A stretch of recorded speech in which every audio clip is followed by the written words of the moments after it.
त्रिपुरा में largely fenced है। हाँ। और थोड़ा ही स्ट्रेच है, उसमें भी काम चल रहा है, जल्दी हो जाएगा। सर बांग्लादेश के तो अभी यही है कि यहाँ पे टेरेन थोड़ा सा डिफ़िकल्ट है और थोड़ा सा प्रेसिपिटेशन यानी रेनफॉल बहुत ज़्यादा होता है, तो उस वजह से हम लोगों को थोड़ी दिक्कतें आती हैं। अदरवाइज़ कोई ऐसा चैलेंज नहीं है, बाकी सब चैलेंजेस से बीएसएफ लड़ने में पूरी तरह सक्षम है। इसलिए मैं आया था यहाँ चर्चा करने के लिए।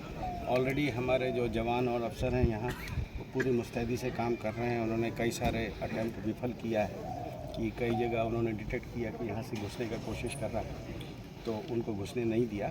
तो ये काफ़ी जगह में हुआ है, तो ये अलर्टनेस से हम लोग उसको देख रहे हैं और थोड़ा सा टेक्नोलॉजी भी यूज़ कर रहे हैं, उसका भी मदद दे रहे हैं। तो कुल मिला के वी आर इन कंट्रोल। सज़ा भी सख्त होती है, punishment is stiff, so naturally the evidentiary requirements are accordingly stiff, so that some innocent person is not punished. So maybe the country will, you see the lawmakers sit in the parliament and the assemblies, so they have to decide this. We often give feedback. It was make on investigating agency नहीं है। हम जब कोई भी NDPS case detect करते हैं, so we hand over either to NCB और to the local police. तो इन्वेस्टिगेशन वो लोग करते हैं, हमारा तो सिर्फ उसको सीज करने का जो पावर दिया हुआ है सरकार ने, उसी को यूज़ करते हैं।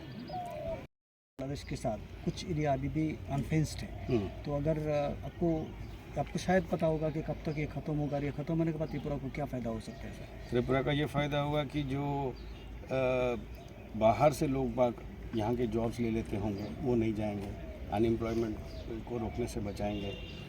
जो ड्रग्स का मूवमेंट है वो उसको भी रोकने में मदद मिलेगा, तो लोग पॉजिटिव चीज़ों की तरफ जाएंगे।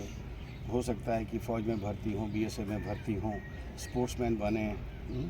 तो त्रिपुरा का तो per capita income national average से भी ज़्यादा है, तो इनके लिए तो अच्छा ही है पूरा। हैं कहीं तो हो ही नहीं सकता है, क्योंकि कहीं पे रिवराइन एरिया है, रिवर है, उसका बहुत चौड़ा विड्थ है, मल्टीपल स्ट्रीम्स हैं, 4 लैंड हैं, तो उसमें फेंसिंग नहीं हो सकता है। तो उसको हम दूसरे तरीके से वॉच रखते हैं, उसके ऊपर थोड़ा टेक्नोलॉजी का भी मदद लेते हैं और हमने कुछ तरीके निकाले हैं, उसके थ्रू हम देखते हैं ताकि हमारा जो बॉर्डर है महफूज रहे।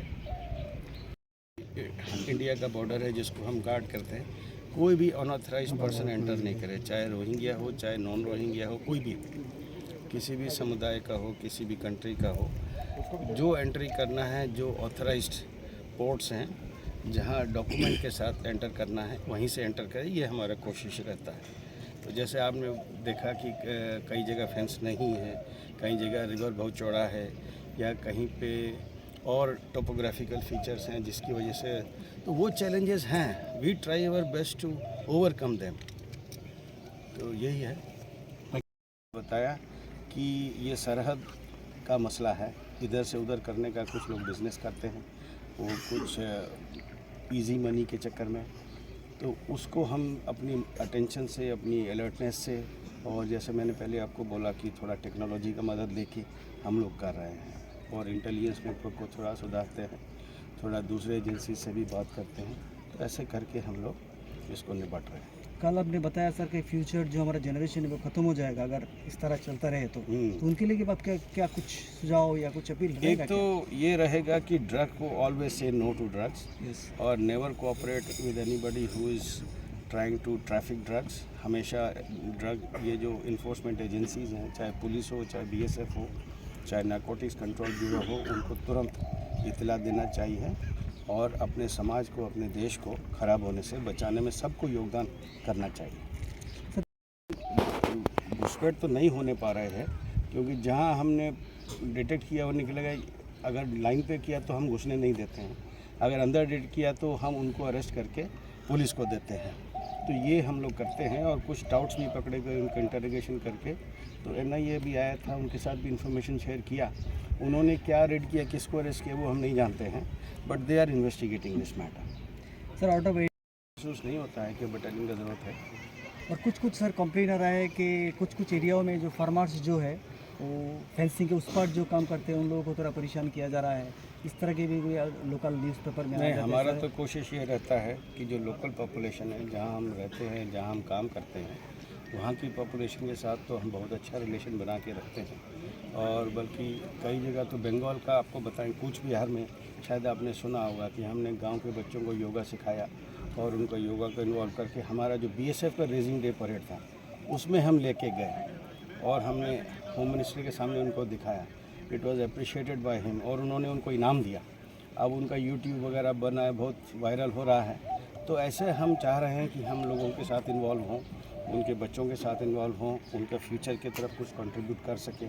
हमने तो ये भी कहा यहाँ लोगों के हम आपको ट्रेनिंग देंगे बीएसएफ में भर्ती होने का, तो वो भी हम कोशिश कर रहे हैं। तो हमारा ऐसा इनके साथ परेशान करने का कोई इरादा नहीं है, हमको परेशान करके कोई लाभ नहीं है और वो अगर खुश रहे तो उसमें हम खुश हैं, क्योंकि उनसे हमारे कोऑपरेशन हमको चाहिए, तो हम अच्छा रिलेशन उनसे मेंटेन करते हैं। ठीक है सर। टेररिस्ट एक्टिविटी तो नहीं है। और बीच में सर 2-3 तो टेररिस्ट अरेस्ट भी किया गया है पुराने जो, और अभी बॉर्डर के उस पार इसी अभी कुछ देर कैंप मे है बी क्या sir? People who may have participated in terrorist activities in the past, लेकिन अभी त्रिपुरा में ऐसा कोई एक्टिविटी हमारे संज्ञान में नहीं।